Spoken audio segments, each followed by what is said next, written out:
Hello everyone, my name is Aiden and welcome back to the Enlighten You YouTube channel. Today we're going to be going over how to download Zoom on your desktop computer, although we will have a mobile video for your phone and tablet coming out soon. Zoom is one of the most popular conferencing apps, especially right now due to the coronavirus.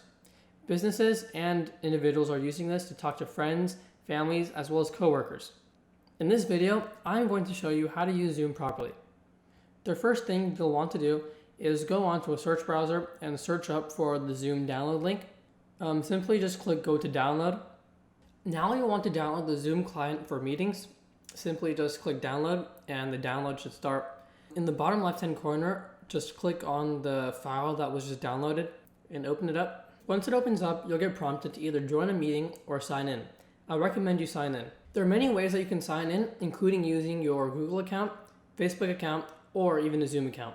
If you wish to make a Zoom account, in the bottom right hand corner, it should say sign up free. Simply click that and create your account. For this video, I will be signing in with Google. After the new tab opens up, just simply click on the account that you want to sign in with. You should end up getting a prompt on your screen that says open Zoom meetings. Click that. If you don't get that prompt, just click launch Zoom. As you can see on my screen, we are now taken to Zoom's homepage. As you can see, there are many tabs in the Zoom home menu. Currently, we are on the home tab. To the right of that, you can go to the chat tab where you can chat with different people.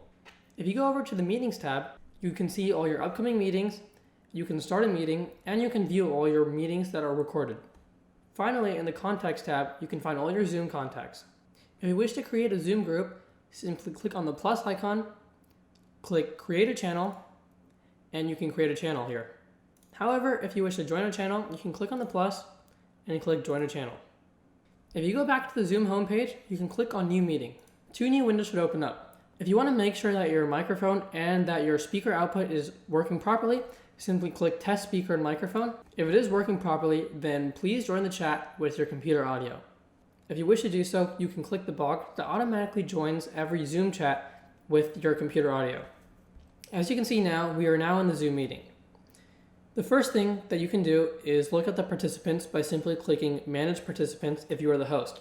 If you are not the host, it will just say Participants, and that way you can view all the different people that are in that room. To close the chat menu, simply go down to the drop-down arrow and click Close. One thing you may want to do in a Zoom meeting is share your screen. This way the people in your Zoom meeting are able to see what you're looking at. This is especially useful if you're trying to show someone a presentation or trying to do something on your computer that you want other people to see. Simply click Share Screen to do so. In this menu, you will see your different monitors, so you're able to broadcast a live feed of your entire monitor. If you have multiple options, you can select which monitor that you would like to broadcast. You will also find that you are able to only share specific windows on your computer. Furthermore, on the screen, if you would like the people viewing to be able to hear what you're hearing, in the bottom left-hand corner, check Share Computer Sound. If you're trying to share a video clip, I would recommend that you optimize your screen sharing for a video clip. To start sharing, simply just click Share. You also have the option to record your Zoom meeting. Simply click Record to do so. If you want your recording to have audio, then click Join Audio.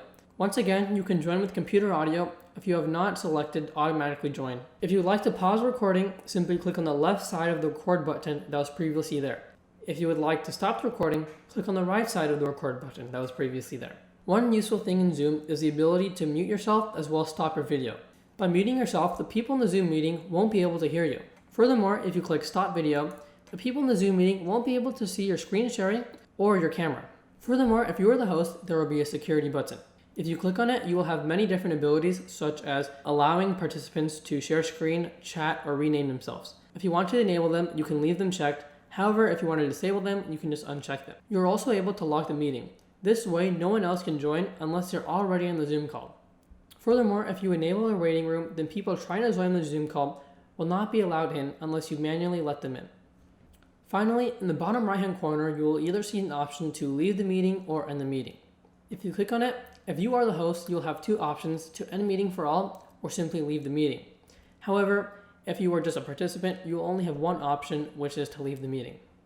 Simply click on Leave Meeting, and there, you are out of the meeting. Another useful feature on Zoom is the ability to schedule your meetings. Simply click on Schedule to do so. Here there are many different things you can do with your Zoom meetings. You can schedule start times, the duration, the time zone, as well as if it's a recurring meeting or not, so you don't have to manually do this every time. You have the option to generate a password that will be required for people to join the Zoom meeting. Otherwise, some random person might be allowed to join your Zoom meeting. So I do recommend using the password. You can change the password to whatever you like, and when you want someone to join your meeting, you have to share this password with them. You also have different options, such as allowing people to share their video, audio, as well as making an invite directly on someone's calendar.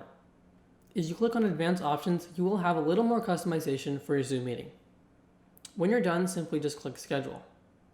If you decide to share your Zoom meeting with a specific calendar, you will open a new tab for that calendar. As you can see, I am in the Google Calendar, and automatically the Zoom meeting will save to my calendar, as well as certain details regarding the Zoom meeting. In the bottom, you can see the Zoom link that participants can use to join the Zoom meeting, as well as the meeting ID and password that is required for them to get into the meeting if they don't have the Zoom meeting link. When clicking on the Zoom meeting in your calendar, you can find the Zoom meeting link, which when you open will automatically redirect you and open that Zoom meeting. If you don't have this link and simply only have the meeting ID and password, you can also use this to get into your Zoom meeting. If you wish to enter Zoom with the meeting ID and password, simply click on join. Here you can enter your meeting ID, which I copied over from before, and you can enter your personalized name that you can change. Here you also have the option to select if you want to connect to audio or simply turn off your video. Click join to enter the meeting. If the conference host enabled the waiting room, then you might have to wait a couple of minutes before they accept to get into the meeting. This concludes the Zoom tutorial video. If you have any questions, please feel free to enter them in the comment section below, and I'll be happy to answer them as soon as possible. Thank you guys for watching, and hope you guys stay safe during this stressful time with the coronavirus. Thank you, and have a great day.